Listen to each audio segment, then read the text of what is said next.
Uno de los grandes aciertos en los últimos años que hemos desarrollado en la IH es la Visión 2020, donde cada iglesia local debe estar pensando en plantar la próxima. Ojo, no caemos en la trampa de decir tenemos que esperar años antes que estén todos formados bíblicamente y sepan lo que es el Evangelio. No, nosotros estamos desde el inicio buscando la próxima plantación de misión. Puede que demore un tiempo llegar ahí, pero siempre conscientes de eso. Y además, junto a ese proceso, tomamos un paso atrás en lo que es esencial para que se logre la multiplicación de la iglesia, es buscar formar nuevos líderes, llamar y formar a los potenciales líderes. Los potenciales líderes. Porque efectivamente eso es lo que hace Jesús. Cuando llama a sus 12, son potenciales líderes, ¿no? Por ejemplo, uno lee ahí en Marcos 1:16, pasando por la orilla del mar de Galilea, Jesús vio a Simón y a su hermano Andrés que echaban la red al lago, pues eran pescadores. Vengan, síganme, les dijo Jesús, y los haré pescadores de hombres. Al momento dejaron las redes y los siguieron.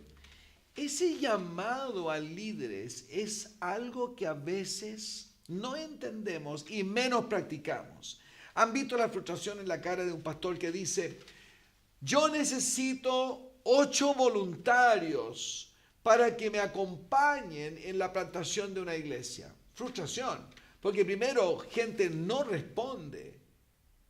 Si se les pide solamente que voluntariamente se agreguen a las filas de los obreros del Señor, no responden porque o son tímidos o quizás sí responden voluntariamente, gente que es totalmente inapropiada para el trabajo, gente que quiere ser centro de mesa o gente que por alguna razón uno nota que no tienen los dones. Jesús pasó una noche entera orando.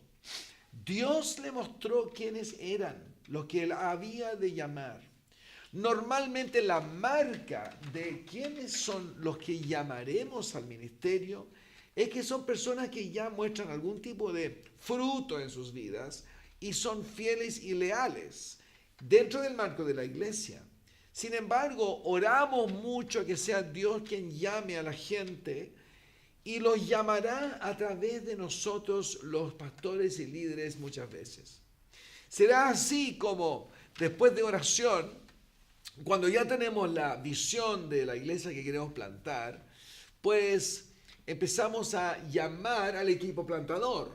Pero dentro de la iglesia, una vez está plantada, también tenemos que llamar a personas a todos los diferentes estamentos y diversas organismos dentro de la iglesia, diferentes oportunidades de ministerio.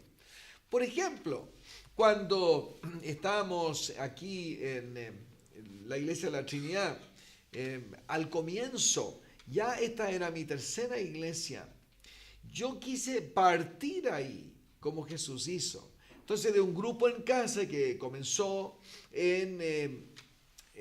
antes de tener el edificio acá, me acuerdo muy bien que llamé a 1, 2, 3, 4, 5 líderes. Entre ellos había un profesor de universidad, un par de hombres de negocios, habían un par de mujeres también, quienes empezamos a entrenar desde un inicio para lo que sería el comienzo de este trabajo. ¿Cómo lo hacía? Bueno, los juntaba y hacía estudio bíblico con ellos.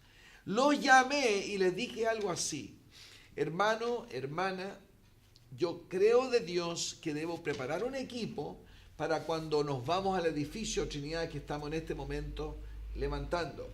Oh, decían, pero si yo no puedo, no soy capaz. Le decía, yo sé que no eres capaz, pero es Dios que te llama y me llama a mí a entrenarte.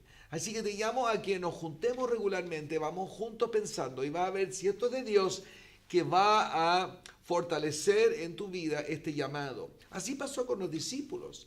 dejaron todo y siguieron a Jesús. Gente tan inverosímil como un Mateo, un cobrador de impuestos, un pescador como Mateo, que constantemente estaba en conflicto quizás con Juan y así, gente que no pensaría uno a primera vista servirían. El material humano no es tan importante, sí la disposición de corazón. Yo siempre he llamado a gente que es fiel y leal y dispuesta a aprender.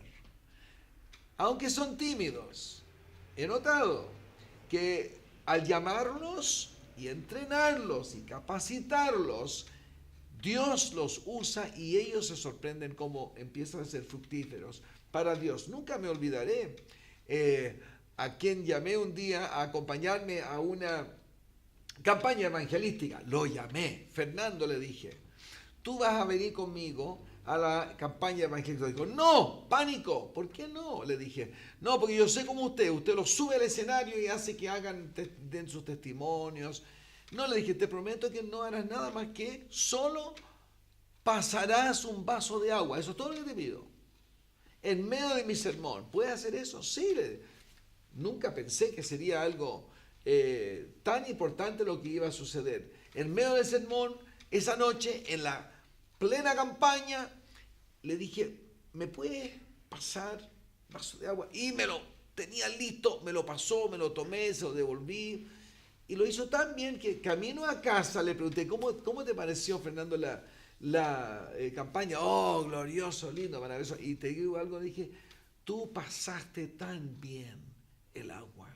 Fue tan extraordinario. Yo te nombro pasador de agua, ministerio de pasador de agua. Era una broma. Pero esa noche me llamó la esposa, me dijo, algo raro ha pasado con Fernando. ¿Qué? Me dice que tiene un ministerio de pasador de aguas.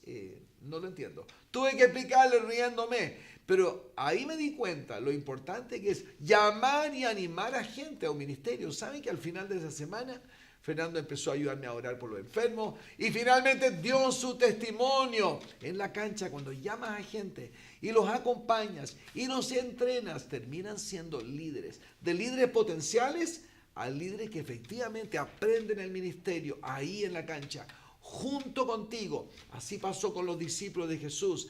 Y quería pensar que un Pedro terminaría siendo el gran apóstol a los judíos y abriendo las puertas en Pentecostés a la evangelización del mundo entero. Pues ese es el milagro que hace Dios cuando tú y yo llamamos a líderes a acompañarnos y a ser capacitados y formados en la obra de la misión.